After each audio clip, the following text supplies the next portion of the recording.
muy buenas tardes, buenos días, buenas noches, dependiendo de a qué horas están viendo esta videocolumna. Mi nombre es Marcia Márquez, pertenezco a la línea Diálogo y Memoria del colectivo Pensamiento Pedagógico Contemporáneo. En esta ocasión estamos aquí conversando para generar un espacio en el que podamos reflexionar, generar análisis sobre los temas de derechos humanos, memoria y paz.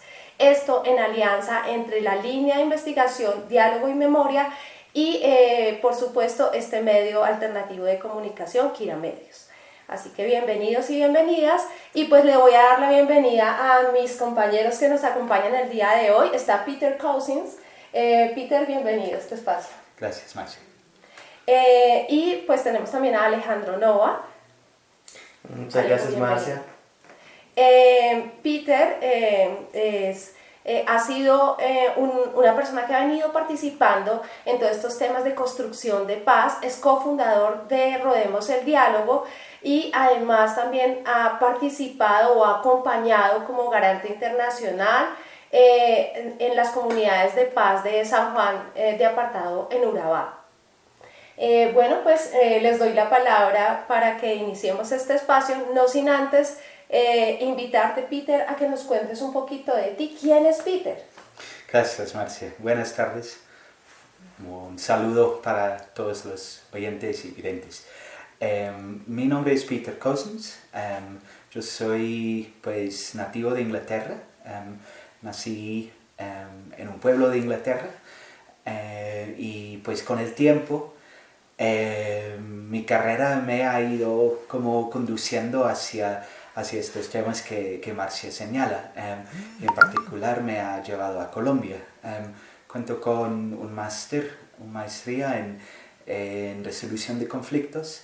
He trabajado en mi país como mediador de conflictos locales y en Colombia pues me he involucrado más en el ambiente o en la cuestión de la promoción y defensa de derechos humanos y pues a mano de la cuestión de líderes sociales y comunidades. Y en la actualidad, para completar, me encuentro residiendo en Granada, España, mientras curso mi doctorado. Bueno, mil gracias, Peter, por acompañarnos en este espacio.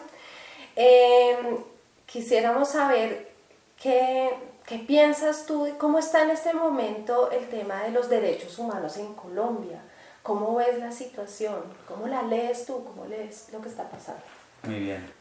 Pues la pregunta, digamos, de la situación contemporánea o actual de los derechos humanos en Colombia puede describirse como mejor, yo le diría como un constante tire y aflojo, ¿no? Entre diferentes intereses y diferentes grupos. Entonces, por un lado, tenemos pues algunas estadísticas horrendas en cuanto al asesinato de líderes sociales y defensores de derechos humanos. Estuve como revisando las cifras para el año pasado. Según el INDEPAZ, hasta noviembre del año pasado, de lo que iba del 2020 hasta ese punto, se habían registrado alrededor de 250 asesinatos. Claro, hay diferentes organizaciones que miden esa cuestión con diferentes criterios. Entonces, nunca vas a encontrar como una serie de cifras exactas, pero todos muestran, digamos, una tendencia muy preocupante. La organización Frontline Defenders, por ejemplo, registró alrededor del mundo en el 2020 331 asesinatos, pues globalmente, ¿no?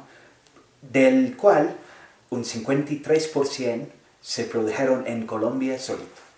Entonces estamos hablando de 177. Esa cifra es menos que la del INDEPAZ, pero todavía pues un poco ven la dimensión de la cosa, más de un 50% en un solo país este. Entonces esas cifras son tremendas por motivos históricos principalmente, pero también vemos en, digamos, el marco del proceso de paz como el otro lado de ese tiro y afloje, ¿no?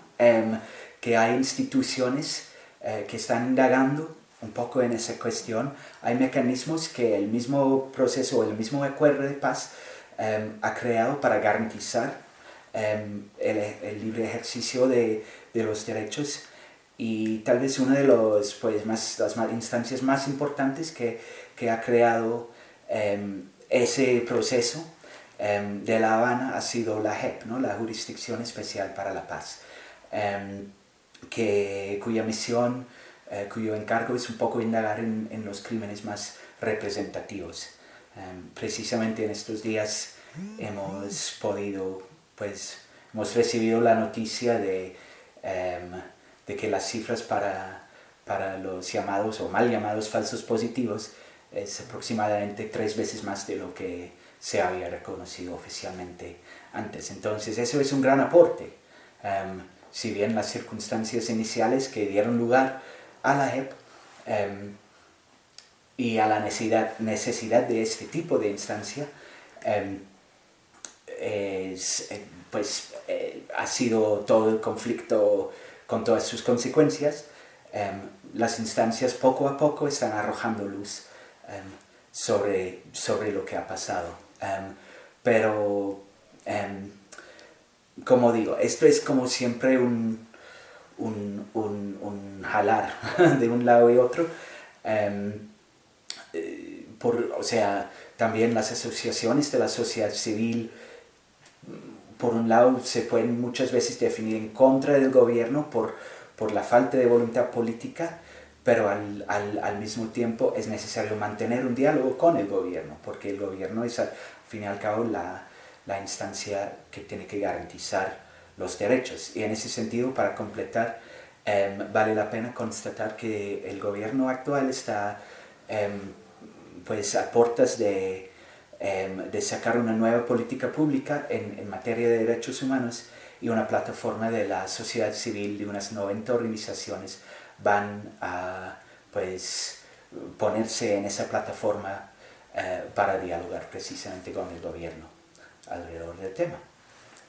Bueno, Peter, teniendo en cuenta que Colombia constitucionalmente elabora sus leyes con el derecho a la vida, garantizar el derecho a la vida, es muy paradójico que por garantizar y velar el cumplimiento de los derechos humanos se maten personas, como los líderes sociales.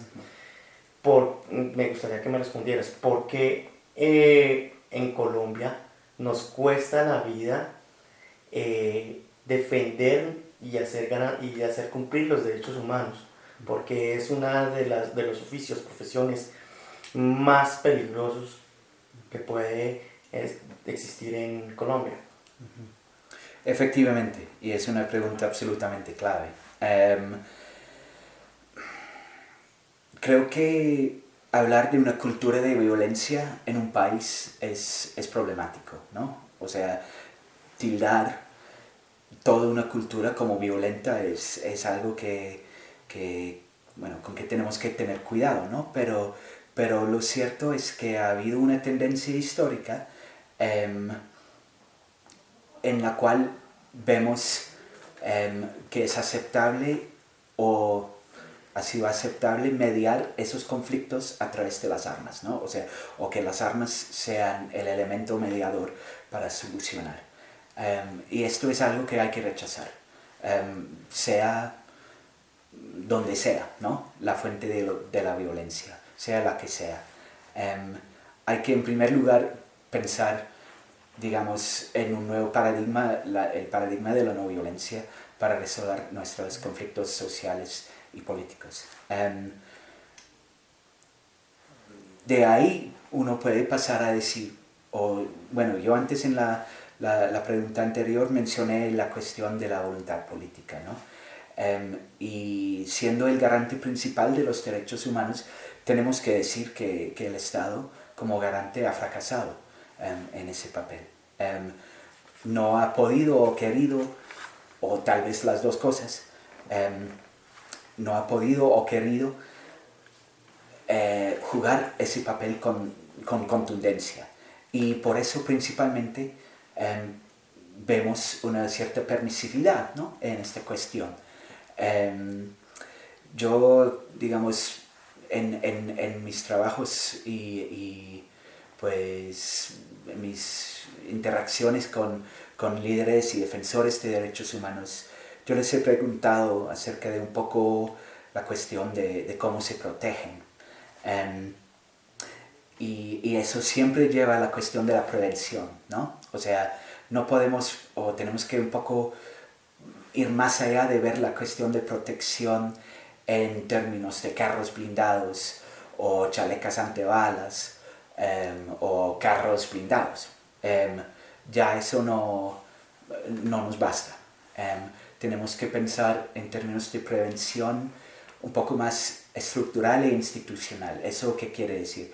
Eso quiere decir fortalecer las instituciones que en últimas muestran o manifiestan la sanción social ante esas agresiones.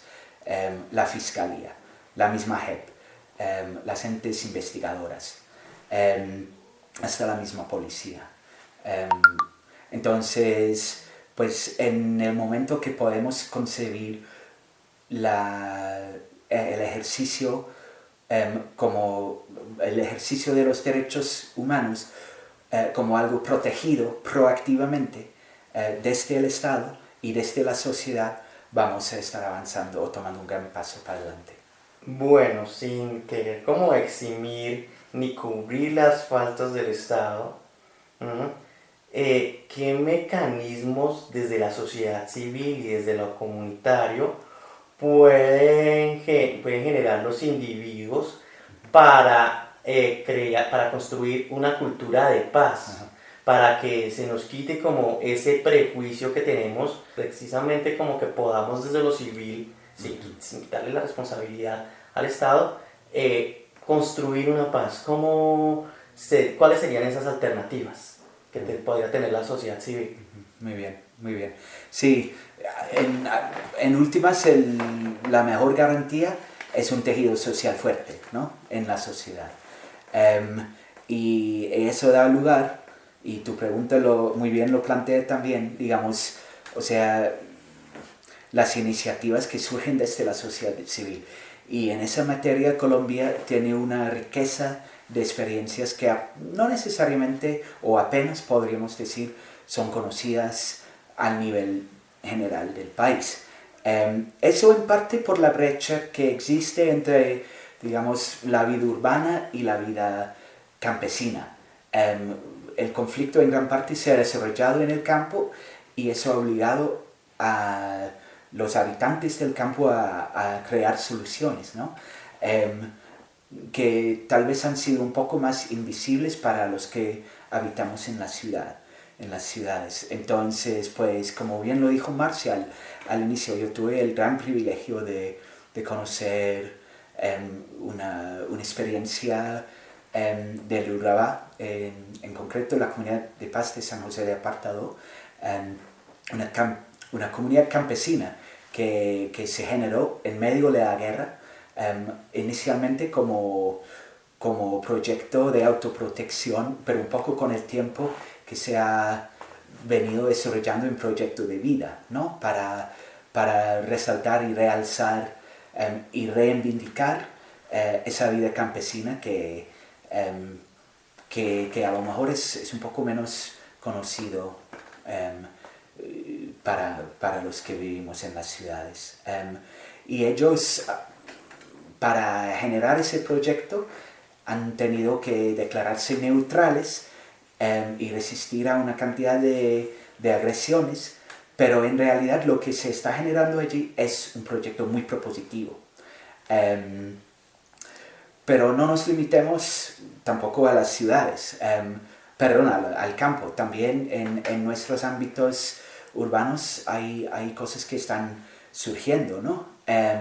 Yo también, pues a lo mejor quisiera referirme al proyecto en el cual he estado más involucrado en estos años, el de Rodeemos el Diálogo, que es una iniciativa de la sociedad civil urbana e inclusive podríamos decir de clase media, para generar conciencia y espacios de diálogo entre personas que se vienen interesando por el proceso de paz en particular y la defensa un poco del acuerdo de paz.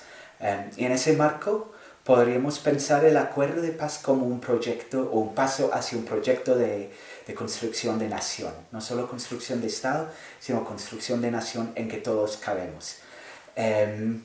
Eso fue bien resaltado hace 15 días en un intercambio de cartas abiertas que se produjo entre el expresidente Santos y Rodrigo Loroño de las FARC, ahora comunes. Ellos hicieron un poco un llamado para salvar la paz. Y Rodeemos el Diálogo, pues a lo largo de sus 8 años, casi 9 años, en momentos claves del proceso, hemos venido pronunciándonos públicamente y el intercambio de cartas también ha sido el pretexto para nosotros sacar un comunicado para seguir ese diálogo e impulsar ese diálogo público en defensa del acuerdo. Entonces, pues, los oyentes, los lectores, a lo mejor quisieran consultar ese comunicado que hemos sacado para informarse un poco más de esa circunstancia particular. Pero la pregunta es muy buena en general, que sin que le quitemos el protagonismo o le debamos quitar el protagonismo que el Estado tiene y la responsabilidad. Hay experiencias de construcción de paz muy dinámicas, a veces muy orgánicas, muchas veces muy orgánicas, que están surgiendo y en ese sentido Colombia pues es un ejemplo para el mundo en cuanto a sus experiencias y las lecciones que puede ofrecer. Para cerrar, Rodeemos el Diálogo, como bien lo decía, nace de las personas del núcleo urbano. Correcto. Y teniendo en cuenta que vamos a tener una gran audiencia en el núcleo urbano, ¿qué tendría que hacer una persona para integrarse a las experiencias o a las alternativas de paz, a la construcción de paz que propone la red Rodeemos el Diálogo? Súper, pues con mucho gusto, Rodeemos el Diálogo, o RED, con sus siglas. RED mantiene una serie de actividades públicas, la más constante del cual es un desayuno de paz cada sábado, que en esta época de pandemia se está transmitiendo en vivo, pero pues anteriormente y ojalá en un futuro sería presencial o ha sido presencial, volvería a hacerlo. Es un espacio de diálogo con personas de todos los ámbitos para escuchar sus experiencias en materia de paz, y ahí pues incluyendo a personas más escépticas, ¿no? Tanto entre el público como los invitados.